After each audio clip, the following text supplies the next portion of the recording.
In this review video, we're going to talk about combining roots. The first thing we need to do is get out all these different rules for exponents. We talked about these all before. Multiplying exponentials together, you add the exponents. Dividing them, you subtract the exponents. Multiple exponents like this, you multiply them.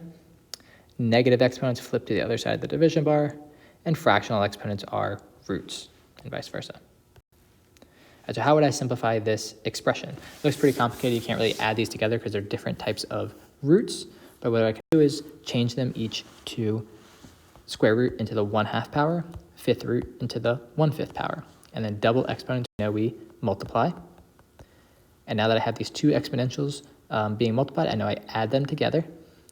I can't add these unless they have a common denominator. So I multiply this left-hand one by 5/5, the right-hand one by 2/2, and then I can add. All right, so this would be technically a fine final answer, but I'm going to rewrite it back to its roots, split up this exponent into the fraction and the whole number part, and then rewrite it as a root. All right, so it's questionable which one of these would be preferable. It really depends on which situation you're in.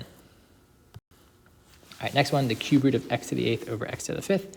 You can simplify inside this root first. Right, you subtract exponents and get x cubed. Now we can combine these, turning this into a exponent. The cube root is the 1/3 exponent. We have this double exponent, so we multiply them together, and 3 times 1/3 is 1. So this simplifies down to 1/3, which is just x. All right, so now the main thing to know is just when you're working with roots and you're trying to combine them, rewrite them all as exponents because we have all these nice rules for combining exponents. We don't have any rules for combining roots.